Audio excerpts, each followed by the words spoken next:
Happy Wednesday and welcome again to Talking with Theresa. We've got a lot of material to cover today. Some of it's serious, well, really all of it's serious, and so I'm going to lighten the mood up front and just want you all to notice my hair. I've gotten a nice little haircut.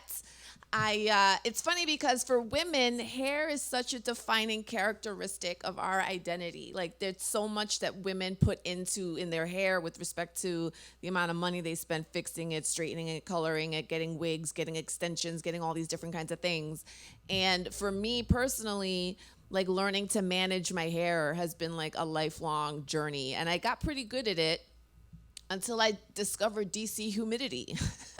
And so, like, little by little, my hair was turning into straw, plus it was feeling like extra heavy. And so I decided to have like my first big chop in like 10 years.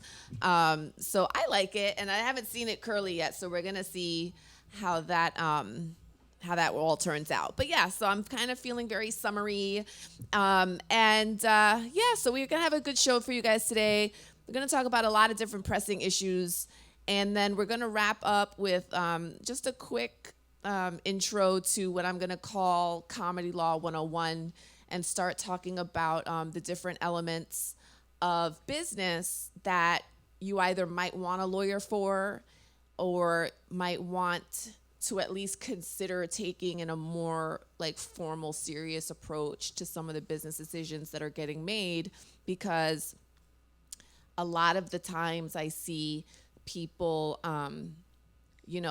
ending up on the bad side of a deal and thinking that they have no recourse.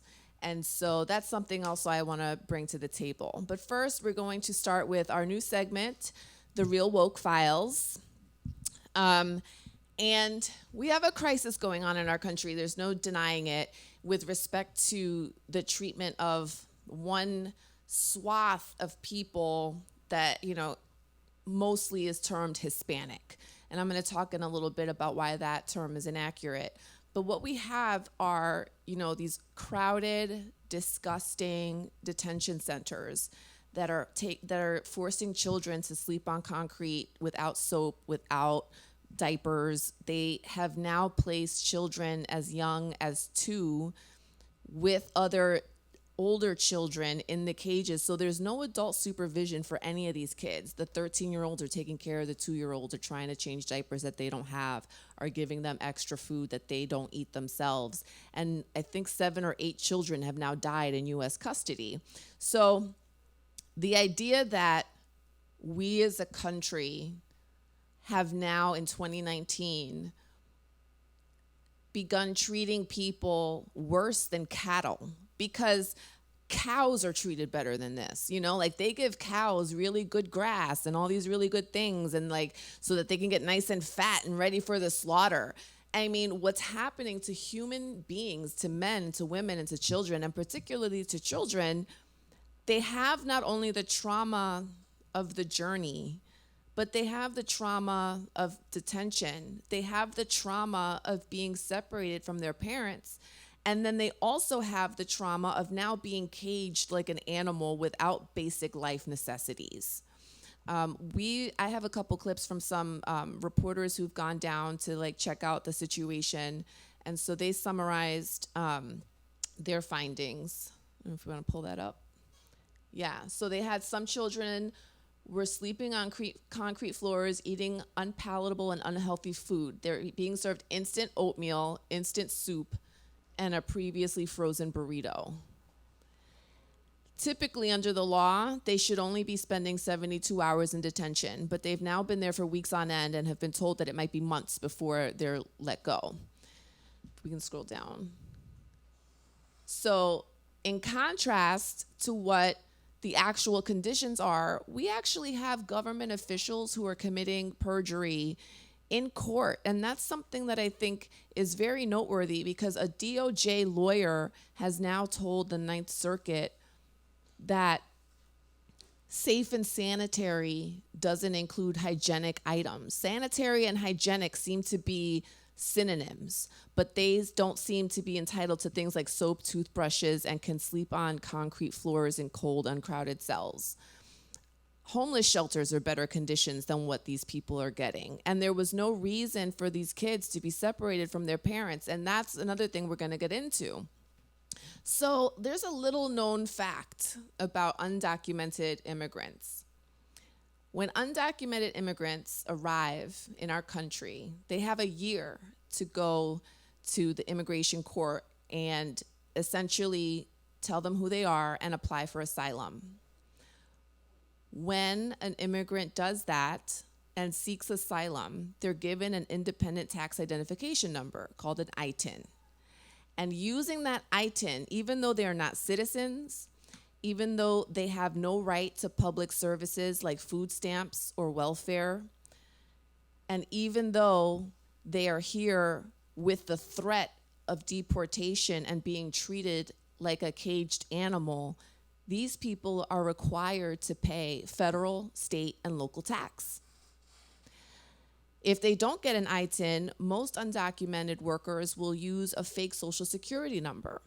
But any employer, like for example, a construction company, would just hold on to that, social security number and then withhold federal taxes from that employee's pay.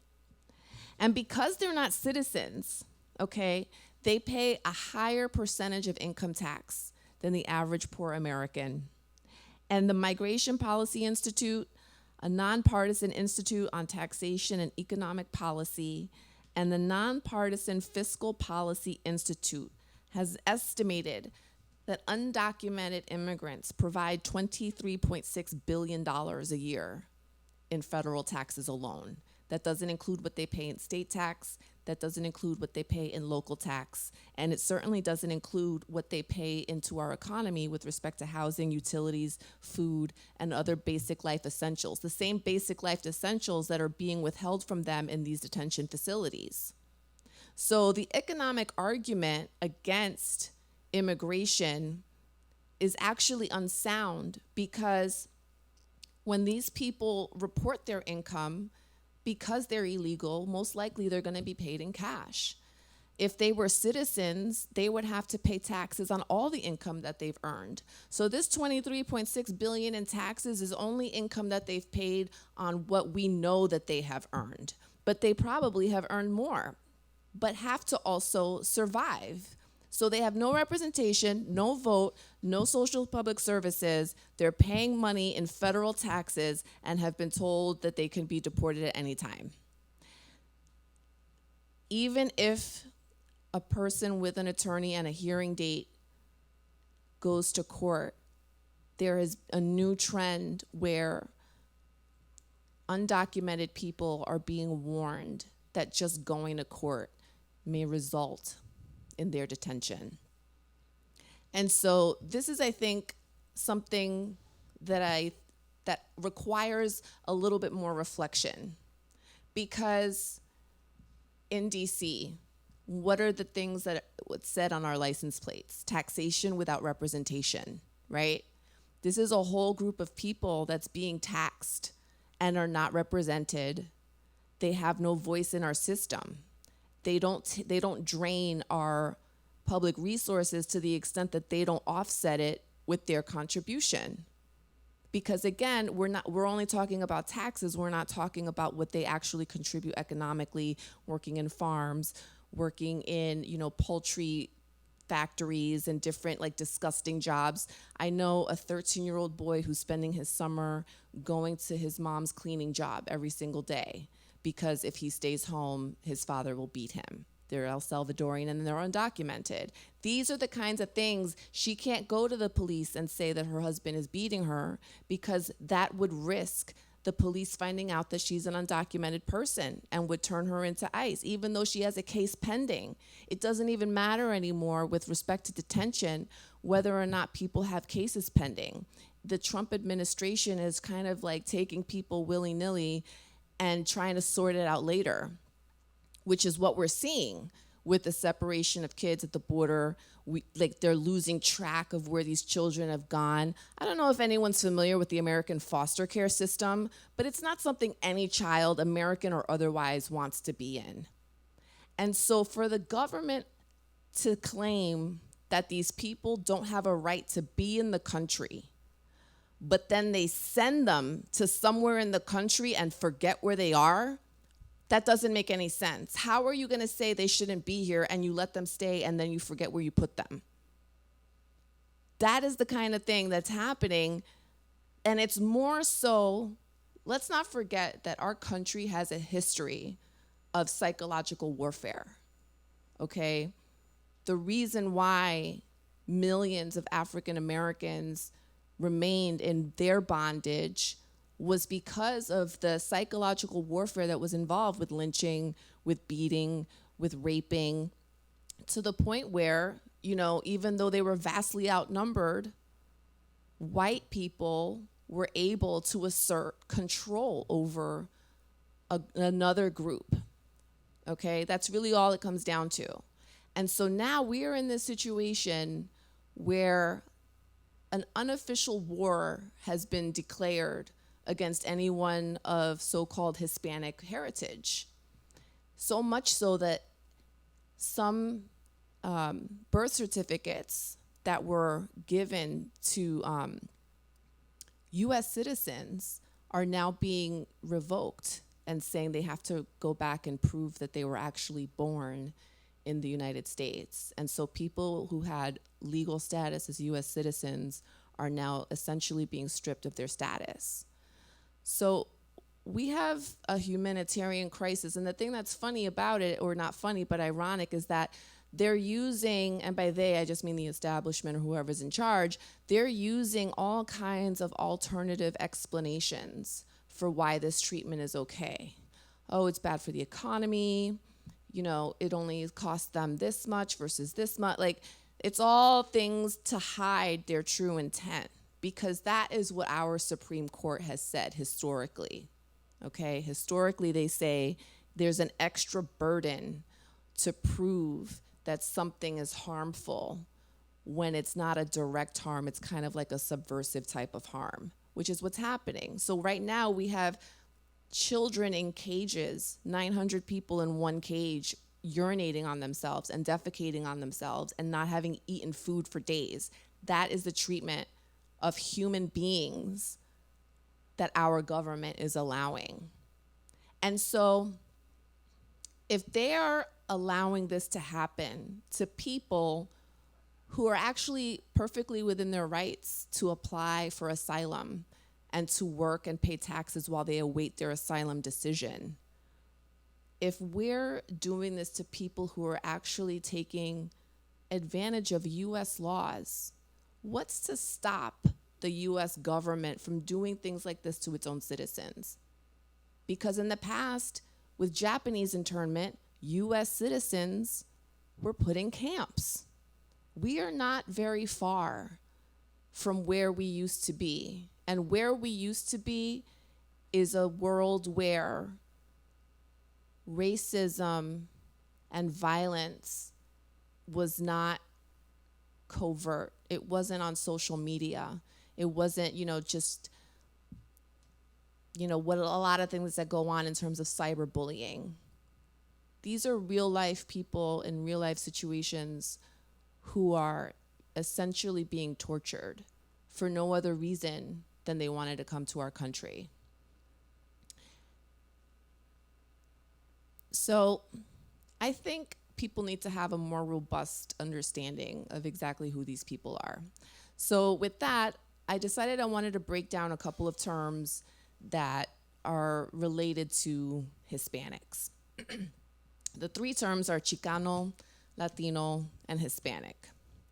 Chicano is a term that's essentially reserved for Mexicans.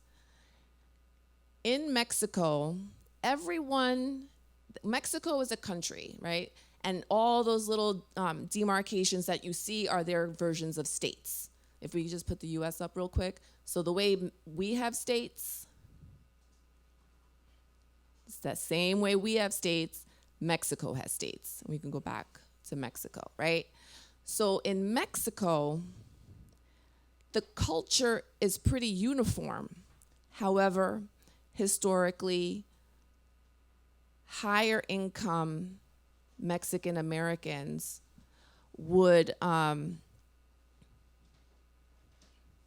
sorry, I don't know what's going on.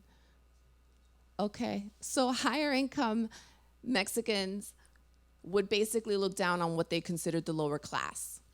And in Latin America, as in the US, there's the concept of colorism, that lighter is better, or that the African background is somehow a negative. Because in Mexico, there are actually groups and societies of Afro-Mexicans who are more or less shunned by the society that they're around because it's just a inter-racist point of view.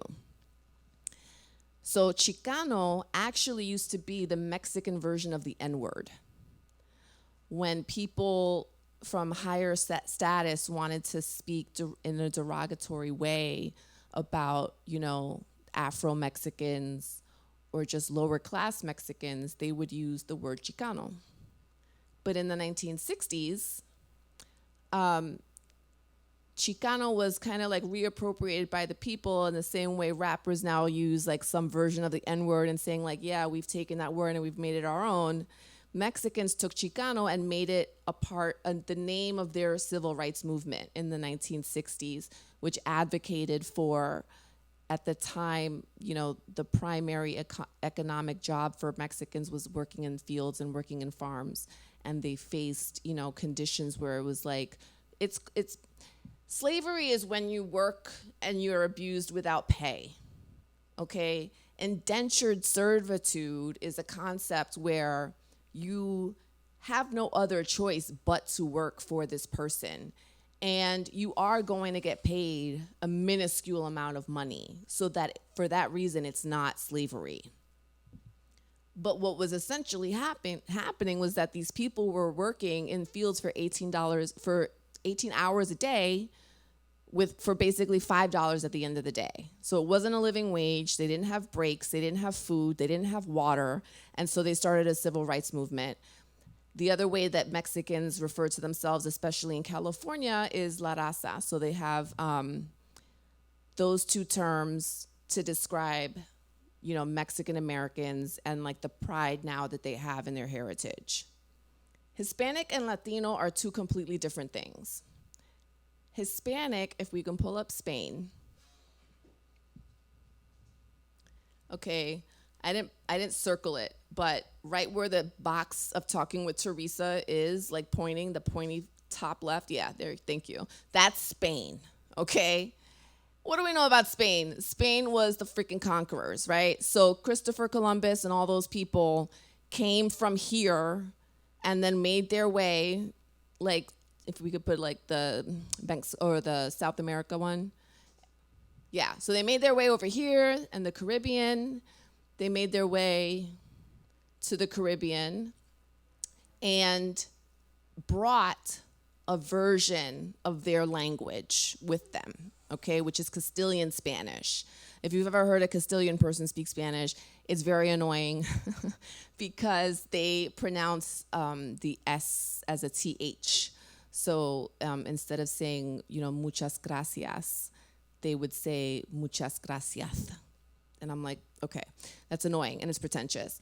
But the term Hispanic is a term that's meant only to indicate people who historically, like in their genealogy, are from Spain. And the reason for that is, if we go back to the Spain map, if you look over to the right of Spain, you have Italy. When Italians first came to the United States, they weren't considered white. They were essentially considered like, one step, quote unquote, above, African Americans in the U.S. If you saw the Green Book, that essentially is what's the dynamic that's at play. Because the Italian that was the chauffeur for the African American musician at one point was basically also called the N-word. So Italians weren't always white in our country. And so the point of using the term Hispanic is that it gives the government and it gives elitist people the opportunity to say, I'm Hispanic white. And by doing that, they are essentially increasing the numbers in the white community. So it kind of lends itself to the falsity that, you know, the white community is not in trouble of diminishing or anything, because we still have, like, you know, just the way Italian Americans are white with European descent, Spaniard Americans are also of European descent. So Hispanic was really a term that was created in the 1980s, I think around the, for census purposes, and was a way to start calculating which portions of the population would identify as Black or other, and which would take the opportunity to vote or check themselves off as Hispanic white. And maybe because the word Hispanic is used in federal documents and like the census and job applications and all of those things, Hispanic has kind of become the catch-all phrase for all Hispanics everywhere, right? But if we put up, can we put up South America and Europe side by side? Yeah. I want to just see something.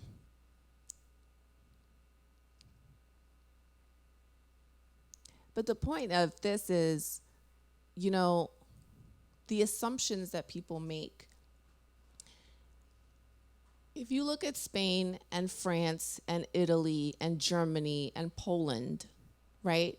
No one looks at that body of land and makes the assumption that all of those people are the same.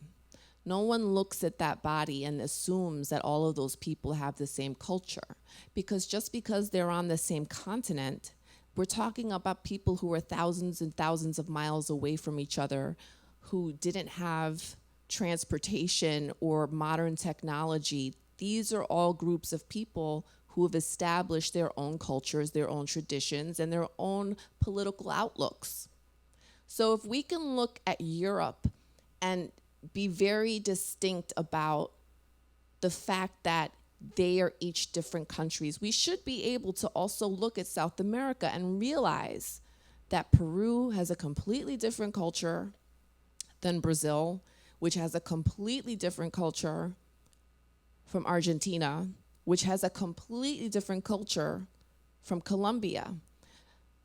The same way we all, you can take it down, the same way we all speak English in the US is kind of the same concept. Just because those countries speak a version of Spanish, because every single country has their own dialect of Spanish. So, you know, it depending on who the two people who are talking, a Mexican and a Puerto Rican might speak Spanish to each other and not understand each other because the vocabulary is different, because the cultures are different.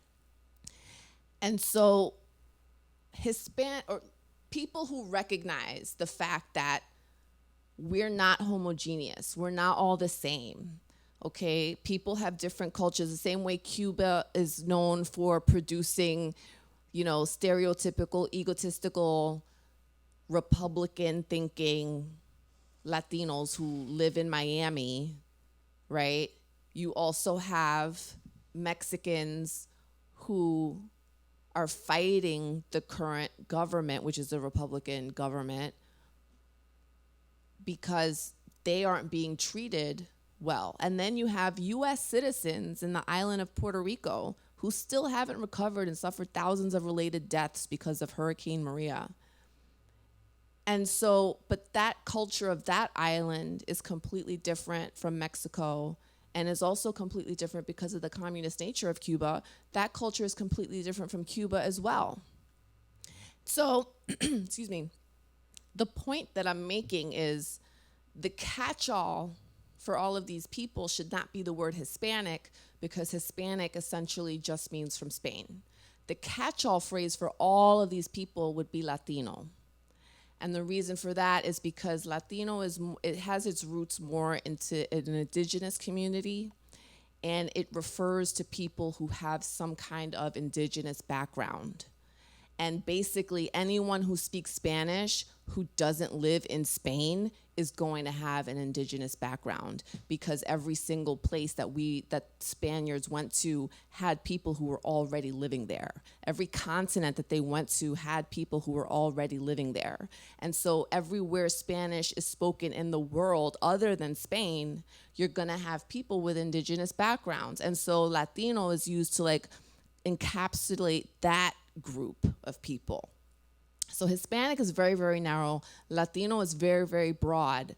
But interestingly, it's not that the government and people who know, we don't have stupid people in government. We have people who don't want to do the right thing in government. There's a difference. And they know how to manipulate the system to avoid having to do the right thing and make themselves look good, or try to make themselves look good in the process. Because the thing is, like, Mitch McConnell is not an idiot, because if he was, he wouldn't be in the position that he's in. He may make decisions that we don't agree with and we think are idiotic, but everything that these people do is very strategic and very planned out. And so it's not a coincidence that the term that the United States is using to describe this group of people is Hispanic, and really relates to the smallest possible group of people when you take in the whole conglomerate, right? To me, calling everyone Hispanic is trying to call everyone some version of white.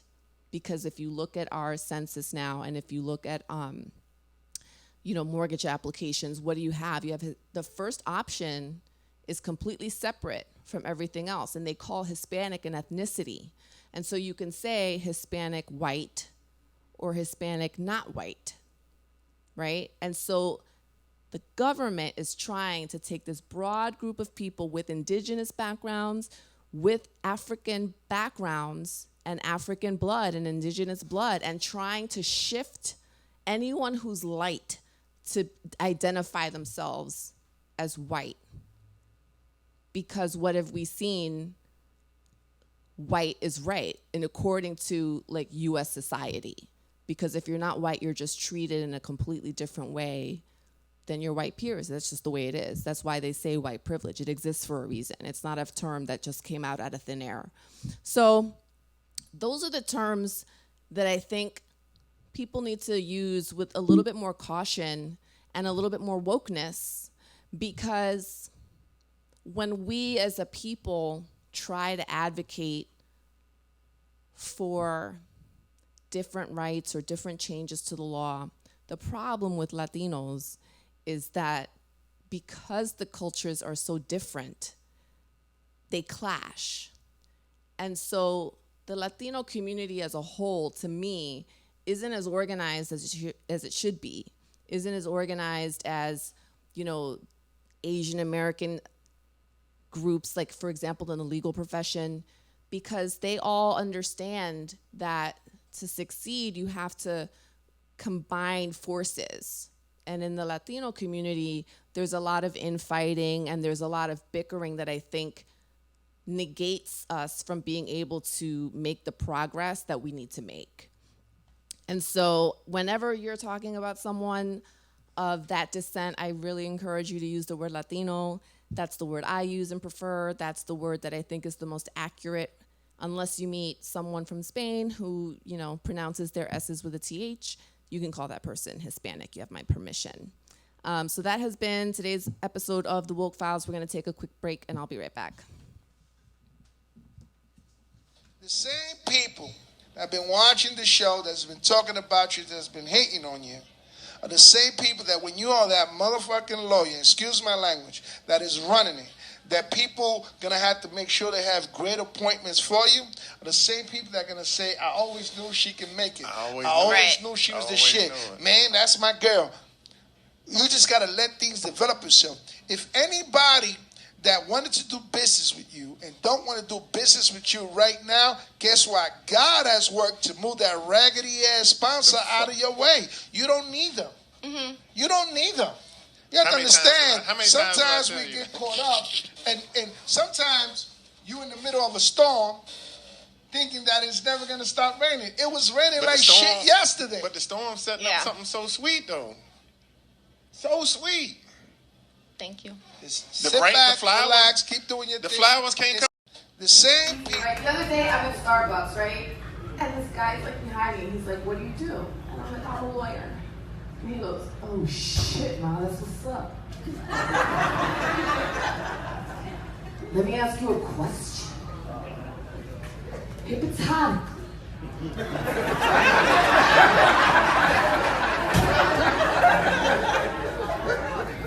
Do I just say anything else about that fucking conversation? The guy said hypnotically, you know? Like it ended with, "Yes, you're going to jail." All right, guys, welcome back, welcome back. And so now we're going to talk a little bit about a legal issue, but also, you know, keeping it with the theme of wokeness and keeping with, you know, the consistency of the United States to basically rig every single element of law in favor of white people. And you know, this is not like a white hate show. It's not like I'm saying that at all, but what I want people to understand is that there are real and noticeable and significant differences in the treatment of minorities versus the treatment of white people that goes beyond sentencing disparities, that goes beyond housing disparities, that goes beyond the interest rates that they get in mortgages and credit cards, okay? And those are all very, very well documented disparities. But one thing that I noticed was, like, just in this last week, there are a lot of stories that are going on around trademarks. And Kim Kardashian has now trademarked the word kimono. I don't know if we have that. So Kim Kardashian has trademarked a Japanese word that has existed in their language for centuries. Okay? Centuries. And she was allowed by the US government to trademark that word. Then we have the story of the US Supreme Court deciding a trademark case in favor of a white clothing designer. And the word that was the name of his clothing line was F-U-C-T, which phonetically is fucked. And the Supreme Court, in a 6-3 decision, said that preventing this guy from trademarking fucked was a violation of the First Amendment. I don't know if we have, yeah. So the word that they used was scandalous, okay? And they said that scandalous verbiage isn't barred. So what they say. So Sonia Sotomayor, in a dissent, said that the government now has no statutory basis to refuse registering trademarks containing the most vulgar, profane, or obscene words imaginable, right? And then at the bottom, you see some examples of other words that might be, you know, quote unquote scandalous that have been given trademarks. So beyond that issue though, right, here's the thing. Now that the Supreme Court has held that scandalous words should be allowed to be trademarked, what Sonia Sotomayor was saying is that if someone wanted to make a clothing line with the letters NGR or NGGR, phonetically you would know what that sounds like, and the US government now has no basis to say that they can't make money off of that word. That's the situation that isn't being really considered and that the court was very overbroad on. So what's gonna happen is that inevitably someone is going to trademark a racist word. Someone is gonna try to make money off a racist word. There's gonna be a lawsuit. The lawsuit will take years. Eventually it'll get to the Supreme Court, and they may or may not say that obscene words can't be trademarked, because what they did was they narrowed the issue to the word scandalous. But obscene words apparently don't fall into whatever their definition of scandalous is, right? So in the meantime, while all of those cases and stuff is going on, a person with an offensive brand is making money and is getting publicity from the cases and likely support from a contingent of people in this country who don't really have a problem with the N-word, right? So those are the kinds of situations just on the racist side that we have now as an issue in the trademark realm. The other issue is the fact that Kim Kardashian was allowed to trademark a word that has existed for centuries. Because in a contrasting case, the inventor of sriracha, which is about 30 years old, okay, the inventor of sriracha was not allowed to trademark the word sriracha. What he actually trademarked was the design of the bottle, the rooster, and the green cap. But it didn't occur to him to protect the name. And what the US government decided was sriracha, because it had been reproduced in so many different iterations, that now the word became too generic, which means anyone can use it and no one can claim it for themselves. I don't understand how sriracha is generic.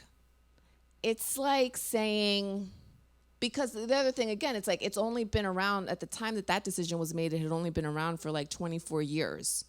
So a Vietnamese person who invented sriracha forgot or didn't understand that he couldn't protect the name. He was trying to protect the image of the packaging and market that, but he didn't realize that he needed to protect the name. So 20 years later, he tries to protect the name, and because companies are now using it and making money off of it, he can't protect the thing that he invented. In contrast, Kim Kardashian has now trademarked a word that has, if it's been around for centuries and it's a word that's used in movies, it's a word that's used in books, it's a word that's used in marketing. That term, if you can't think of a more generic term that everyone is allowed to use than kimono, try to figure, I can't even think of one that's like a better example of a term that belongs to a different culture that has a specific use and has now been appropriated by a white person, because it's going to make that person money. So what are we doing? We're giving trademark protection to white companies who can make money from a term like kimono. We're giving trademark protection to a white guy who decided to make a clothing line called Fucked, which also now opens the door to trademarking hate speech in products. And now we're also looking at a situation where minorities are not able to trademark their own inventions. Similar to Kim Kardashian and the whole like kimono fiasco, in Hawaii there was actually a dispute over the terms aloha poke. So a Chicago restaurant trademarked the term aloha poke, okay, and wrote to shops around the country demanding that they stop using the phrase for their own eateries.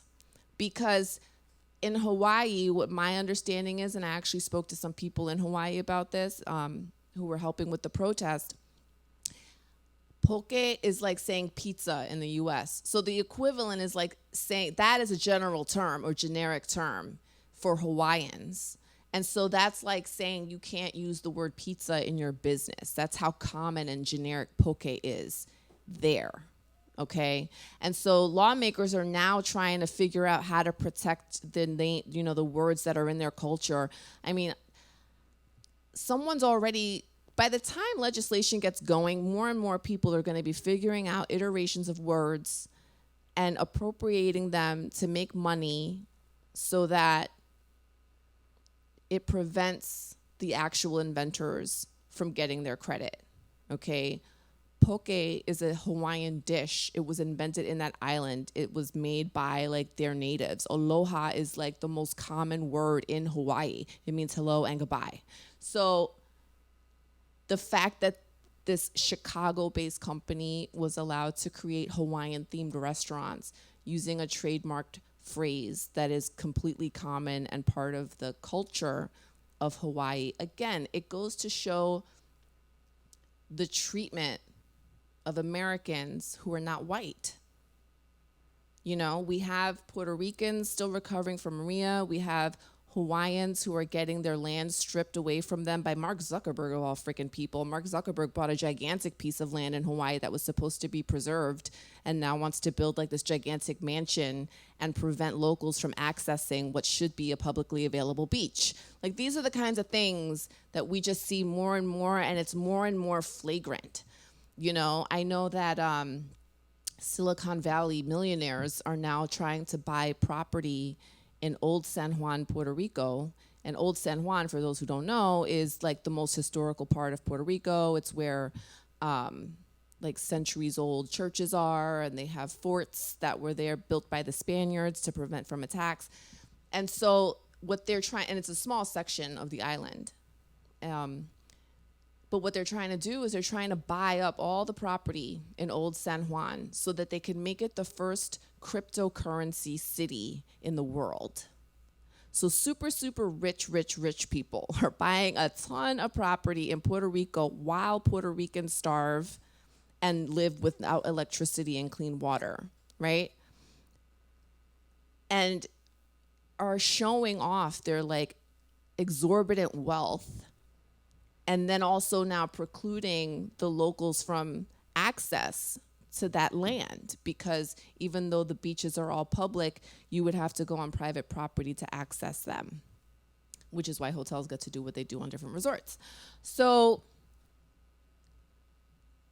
it kind of is interesting when you stop and you realize that things that you would never even really think about, like who really thinks on a daily basis about trademark law? You know, like every time you see the news about racial disparities, it's always like police brutality, unequal education, insufficient housing, and gentrification. These are all huge issues.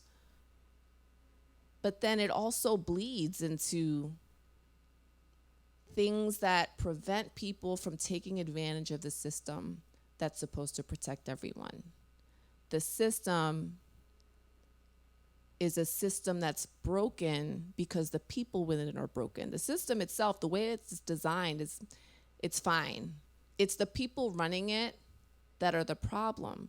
Because if everyone was treated fairly and if everyone was allowed to register certain trademarks, then, you know, Sriracha would be registered, Aloha Poke would be registered to Hawaii, you know, like kimono would not have been allowed to be registered because it's such a common name or word. And, you know, the Supreme Court might have said, we're going to build into this opinion the inability to trademark hate speech, because hate speech is not protected under the First Amendment. But what they did was they left the door open. So even though it's not protected under the First Amendment, they're going to leave the door open enough for people to make money off of hate speech until it gets to the Supreme Court again and does whatever it's going to do in like 5 years' time or something like that. So that's the situation that's going on with trademark law. Kim Kardashian is a very special person. That whole family, you know, from O.J. Simpson to Kanye West. I mean, I just feel like that whole family became notorious because of the husband's defense of a black guy, to now they've almost all had children with these black men that they seem to intentionally get involved with what they think are stereotypical relationships for black people. I mean, Khloe Kardashian could have her pick of men, but she engaged in like what the quote unquote baby mama drama is, right? And went on the red carpet at one point dressed like a pimp and had black women in chains as her accessory. These are not people who respect black culture or appreciate black culture, but the same way that Aloha Poke was trademarked and the same way that Sriracha was not allowed to be trademarked, they get to make money off the backs of other minorities. So that's the trademark thing. I'm actually going to take one more super quick break, and then we'll be back with the last section, which is Comedy Law 101. You can just do the music and the pick. Yeah.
Not for nothing. Like I had just had this thought. I feel a little bit like being Mary Jane. Like Mary Jane Paul had her like relationship drama and her family drama, but then she came on, camera and was like this super serious, smart woman, but she couldn't get her personal life together. I kind of like that show. I kind of didn't, but it just made me think about that right now as I'm coming back into our last segment, which is Comedy Law 101. And the first lesson is going to be contracts, okay? And before I say anything else, a contract can be oral or written. And before I go into those kinds of things, I want to just say that if it's a written contract, what courts will normally do is say you can't go beyond the four corners of the written document. And what that means is that if you are into a contractual dispute with someone and you want to show maybe emails, text messages, pieces of paper that prove that even though, let's say, the contract meant 5 days a week, you guys really agreed to something 7 days a week, the court is going to enforce that 5 days a week because it doesn't want anything that's outside the document. Because by the time the document is created, both sides should have had the opportunity to negotiate and come to like a final conclusion. So with respect to written contracts, okay, you always want to build into the contract every worst case scenario you can think of and a solution to that worst case scenario. So for example, in the comedy world, if I'm a producer and I want to produce a show, let's just use real names. If I'm a producer and I want to produce a Tuesday show at the DC Draft House, and I have an agreement, I've made flyers, I've done promotion. We don't have anything written, but we have an oral agreement that I have now acted upon in good faith and started to execute the terms of what that agreement would be. That oral agreement, even though it's not written and there's no document like stating the four corners, that oral agreement would be enforceable under the law. So that if I'm the person trying to produce a Tuesday night show and someone doesn't like me and they want to say, hey, don't work with that person. I don't like that person. I don't think that person's going to be good for business. As a matter of fact, let me put my show on Tuesday. And if the venue says yes, then guess what happened? The venue has now broken a contract that it had with comic number one, and comic number two has now committed what's called tortious interference with a business relationship. And what that means is that if you know that two people are working together, you're actually not allowed to go in and try to sabotage what people are working on together. Especially, you're not allowed to go and try to get people to break verbal or written contracts that they've entered into. And there are all kinds of contracts, okay? There can be a contract for an exchange of goods, okay? I'm gonna pay you $1,000 and you're gonna send me 100 scented candles that are really big and expensive. Let's just say, and that's a contract. Well, every time you purchase something online, that's a contract. You're sending them money, they're agreeing to send you a product. If they don't send you the product, you're allowed relief. And the relief for that particular thing might be to get your money back, okay? Because by not delivering you the product, they've breached the terms of that contract. The same is true for credit card companies. But then there are also performance contracts, right? So if the money part is irrelevant to you and you're more concerned with the performance, you can get that actual relief. So what do I mean by performance? So let's say I book a comic for a show in December and the comic bails a month before the show. And if I can't find a replacement, I would actually have every right to go to court and demand specific performance of that contract and essentially ask the court to force this person to perform. Now, forcing people to perform isn't going to really result in a great performance, but it's just being used as an example to show that, let's say, if you've already started performance on something in good faith, you've already invested, you've already spent money on something, and now the other person is trying to back out for whatever reason, what you should have in place is a contract that covers every eventuality. So if person A and person B get into a contract and person A breaches, what are you guys gonna do? If person A breaches because they don't pay, are you gonna give them 30 more days to pay? Are you gonna give them 15 days to pay? Are they gonna have to pay a penalty? If you have a contract with a venue who cancels your show, what's going to be the remedy for that? Are they going to give you 3 shows? Are they going to give you a monthly show? Are they going to pay you back for the money that you've spent with advertising and give you a show? These are the kinds of things that need to be thought about when entering into oral and written agreements. And I think that a lot of times people are really scared to get into the specifics. And they don't really realize that what's happening to them and in their businesses is actually a tort for which you can sue and for which you can get legal compensation or financial compensation or a legal remedy that's either an injunction, which means they have to stop messing with your business, a specific performance, which means they actually have to perform their part of the contract, or, you can have a breach and you can sue for the damages as a result of that breach. So again, it's kind of like Contracts 101. We're going to start talking a little bit about the different things that are involved, but definitely start thinking, if you're in any kind of business, comedy or otherwise, and you want to get into agreements with folks, start putting things in writing and start thinking of every worst and best case scenario and put that in writing as well. So that has been our show this week. Thank you guys so much for tuning in. I really appreciate all of you, and tune in next Wednesday for a new episode of Talking with Theresa. Have a great night.